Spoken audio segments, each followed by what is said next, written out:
Welcome to Deep Dive. Our mission here is pretty simple. We take a stack of information, could be articles, notes, research, like today, and we unpack it. We're looking for those, surprising nuggets of knowledge that help you feel really well informed.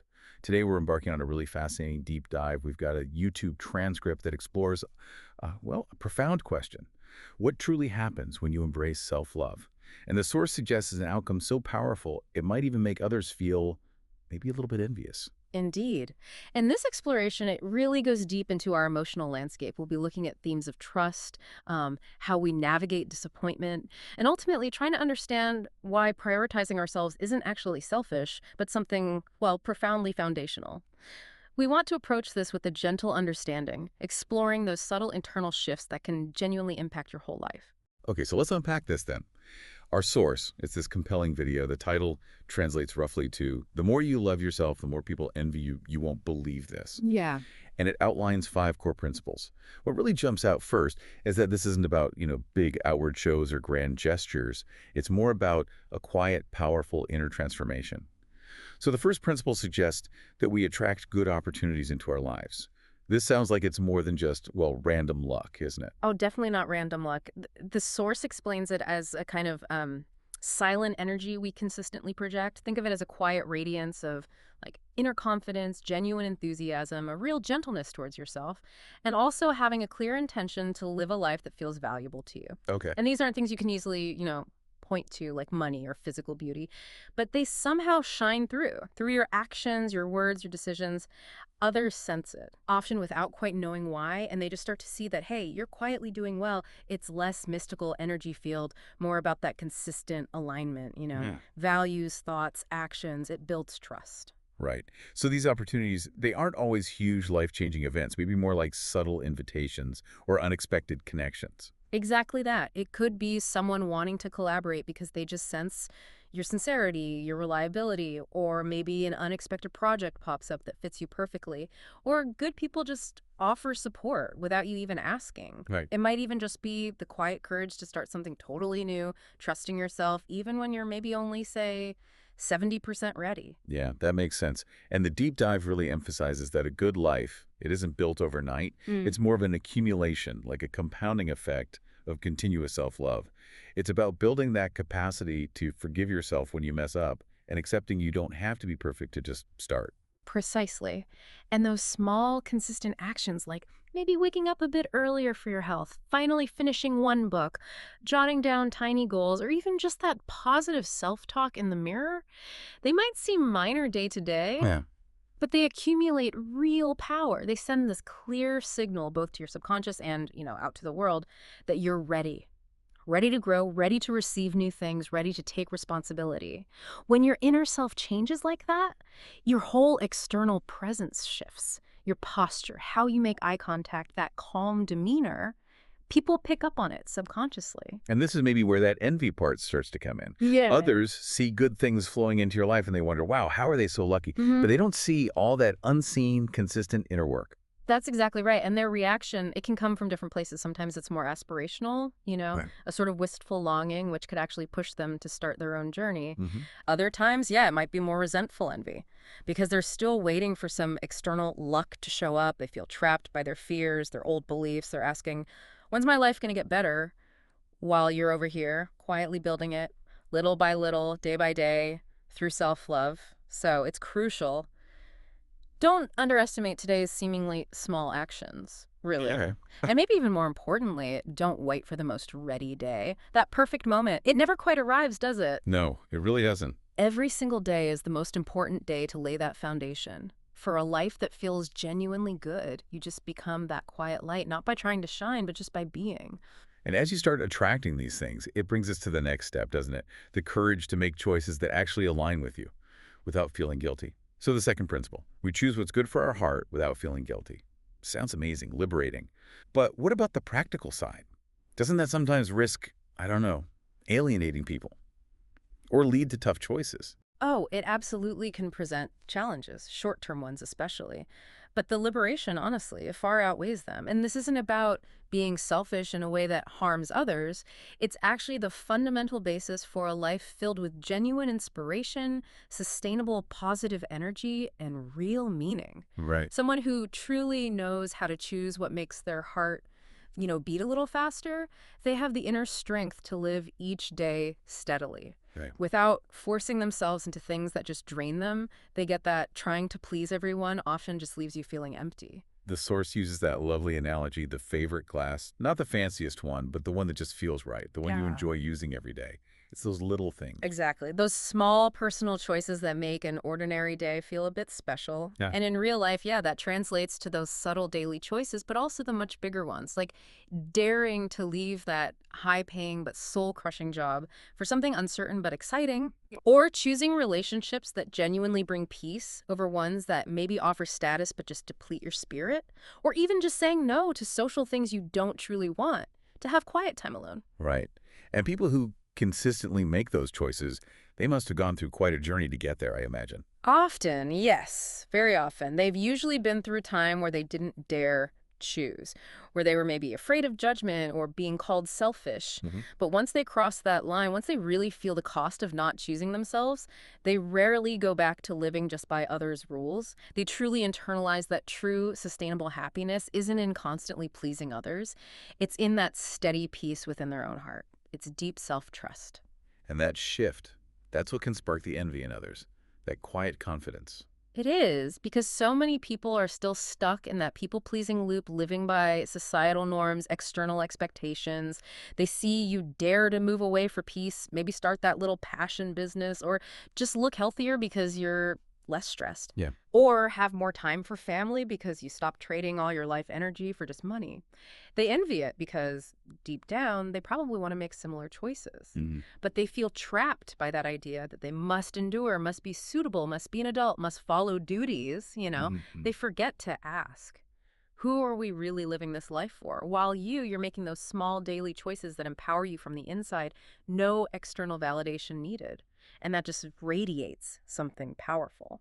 Following right on that theme of internal freedom, the third principle is also quite profound.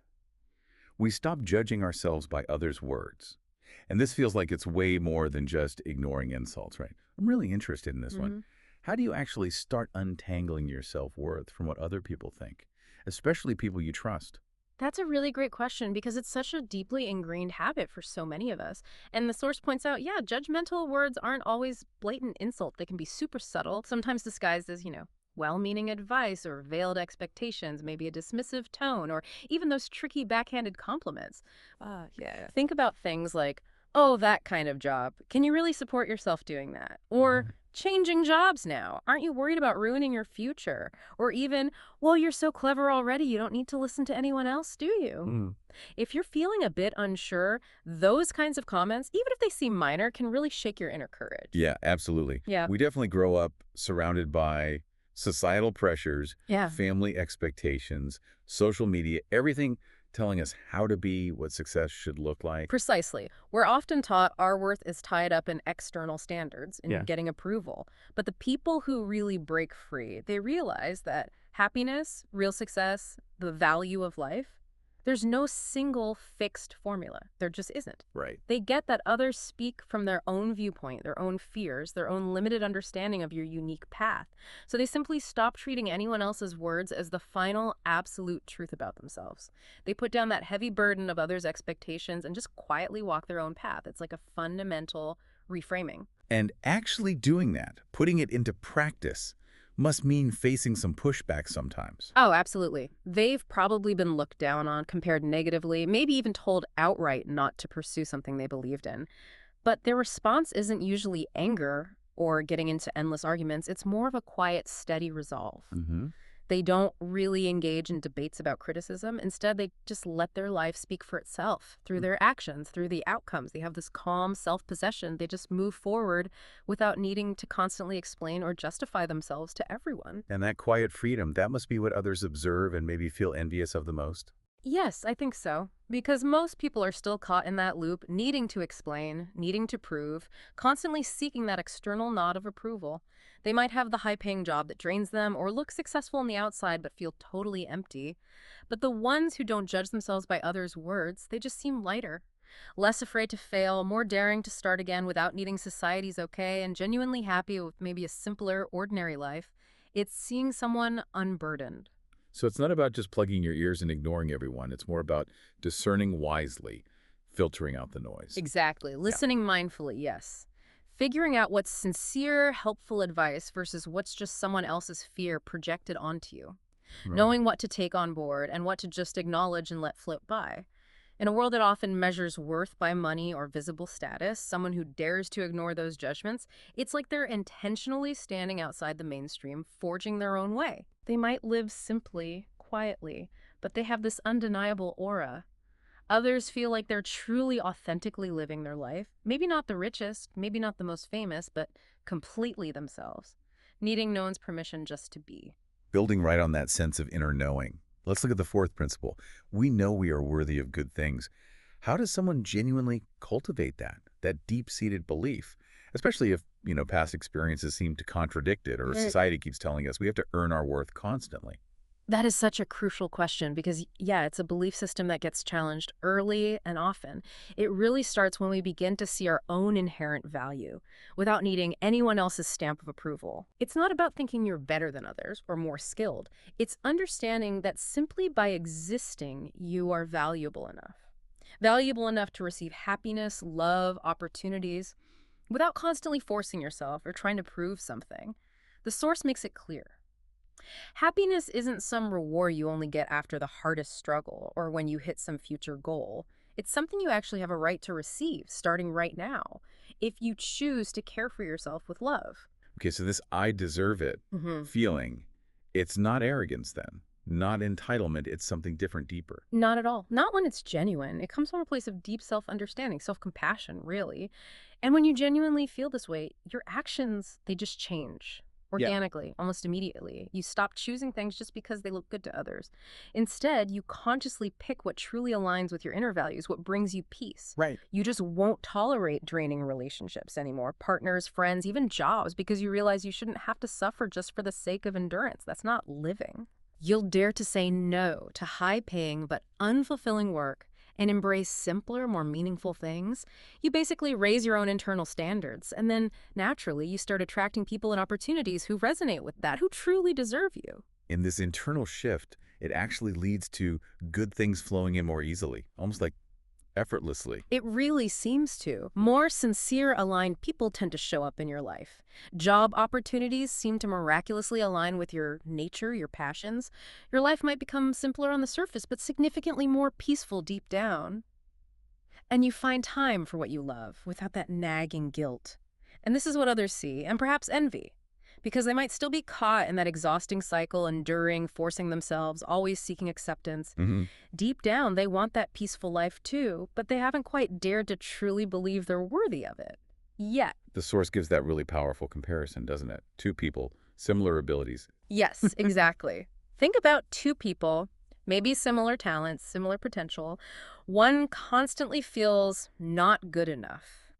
They hesitate to apply for better jobs. They're scared to start that small business, maybe too timid to ask for clear reciprocal love, always waiting to be more ready, and so they stay stuck. Right. The other person, though, starts with the basic belief that even if they're not perfect, not 100% prepared, they deserve to try, deserve to grow, deserve to receive good opportunities. Okay. So this person applies for the jobs, asks for the raise, dares to start the small business. Logically, the one operating from self-worth grows faster, accumulates more genuine success, just because they open themselves to more possibilities and act more often. It's not about superior skill, really. It's about greater courage, born from that self-belief. So believing in our own worth isn't just like Yeah. a nice positive thought. It's a fundamental mechanism that can actually change your whole life's direction. Precisely. When you feel genuinely worthy, you just make better choices for yourself. You become more decisive. You dare to take bigger but more aligned risks. And as good things keep entering your life, it starts to radiate this quiet quality, this genuine meaning, even if it's not flashy or extravagant. Others look on and can't help but think, wow, why is their life so good? Hmm. And the difference, it's purely in the heart. A heart that has dared to believe it deserves to receive. Life feels good because you dare to feel you deserve it. That connection is incredibly powerful. Okay, and finally, building right on that idea of worthiness, we hit the fifth principle. We dare to dream big because we love ourselves enough to get there. Now, this isn't about being unrealistic, right? Yeah. Or just demanding things. Not at all. The source is quite clear on that. Dreaming big isn't about being delusional or, ungrateful for what you have right now. It's about daring to envision a better, more fulfilling life for yourself without letting old fears, ingrained habits, or what other people might think limit you. It's this quiet but immense internal power. It pushes you to expand the boundaries of what you thought was possible in your life. And it's not about escaping the present moment, but about truly reaching for your heart's fullest, most authentic potential. So, dreaming big doesn't automatically mean like wanting billions or global fame. It could be much more personal. Exactly right. It's about daring to imagine a life that maybe you once thought was impossible for you. Perhaps a warm, stable, truly loving relationship after years of disappointment. Or maybe creating a small business that comfortably supports your family after past attempts didn't work out. Hmm. Or even just living in a place you genuinely love with a lifestyle that feels authentic, not forced. This kind of big dream, it creates an internal drive, not external pressure. It pulls you forward. And the ability to actually dream like that and then pursue it, it stems from that deep self-love. Yes, fundamentally, someone who doesn't genuinely love themselves, they often fear big dreams. It feels dangerous. They might feel inherently unworthy or unqualified or just undeserving of a better life. So they keep their dreams small, just enough to get by, because they're paralyzed by the fear of disappointment or ridicule or failing again. Right. But the person who genuinely loves themselves says, okay, even if this dream feels incredibly far off, I have the right to try. I am not going to kill my own dream before I even start. That belief right there is the turning point. So self-love really means trusting your inner voice above all the others, even when it feels scary or goes against what everyone else is doing. Precisely. It's choosing to believe that your inner voice, your intuition, your desires are valuable and valid. More valuable, in fact, than all the external noise, society's expectations, maybe even family wishes. Self-love gives you the strength to stop giving up on yourself before you even begin. You stop saying, oh, I'll start later, or I need to wait for the perfect moment. Instead, you just start. Small, consistent steps today. And this is where the path of someone who dares to dream big really diverges from the norm. It becomes this genuine journey of discovery and growth. And that's what truly amazes people and maybe brings up that envy again. Yes, I think so. As you dare to dream big and you consistently act on those dreams, your life just transforms. It has to. People who might have laughed or dismissed you before, they might now be asking, wow, how did you find the courage to do that? Hmm. Those who maybe ignored you before might now be following your journey, sensing this light in you that they feel they lack themselves. Others feel envy because you are living without borrowing anyone else's dream. You're not conforming just to gain acceptance. Right. You're daring to walk your own path, even if it's harder, even if it's less understood by most people, because you feel truly alive doing it. They see you, and they might feel both envy and maybe a little pang of regret because it reflects back the opportunities they might have missed by not daring to follow their own authentic dreams. So it really isn't about trying to make others envious at all. It's just about living your fullest truth. And sometimes envy is just a natural reaction to seeing that authenticity. Exactly. We dream big, not for applause, but because our life is valuable enough to be lived to its absolute fullest potential. That's the core of it. Hmm. And when we dare to love ourselves enough to actually pursue that dream, yeah, the world might start to look and say, wow, they're so lucky to have that life. But really, it's not luck at all. It's simply the courage not to extinguish your own precious dream before it even gets a chance to begin. It's that simple and that profound. Wow. What a truly insightful deep dive that was into the profound journey of self-love and all its ripple effects. We've really unpacked how believing you attract good, choosing what lights you up, freeing yourself from others' judgments, knowing your inherent worth, and daring to dream big. How they all weave together to create a life of real authenticity and joy. It really does show that self-love isn't some final point you reach, is it? It's a continuous, gentle practice, a quiet but incredibly powerful force. It doesn't just transform your own life, it radiates outward, it inspires people. And sometimes, yes, it can lead to that sort of aspirational envy in others when they witness someone on a truly genuine path. Yeah. This deep dive has really offered a way to understand why some lives seem to, effortlessly attract good things, while others seem to struggle even with similar circumstances. Mm. It hammers home that it really isn't about being lucky. It's about that deep, consistent inner work of self-love. So maybe Right. as you reflect on all this, think about what small act of self-love, maybe one you usually dismiss as insignificant, could you choose to do today? Something that might just quietly begin to shift your own world. Mm. And maybe, just maybe, subtly change how others perceive your path. And consider this too. If the greatest envy often comes from seeing someone truly live their own truth, what does that tell us about the dreams we might be holding back? Maybe dreams we haven't pursued simply because we haven't dared to love ourselves enough to believe they're possible. That's a powerful question to sit with, indeed. A really powerful one. Thank you so much for joining us on this deep dive. We truly hope these insights inspire you to look within and maybe empower you a little more on your own unique journey.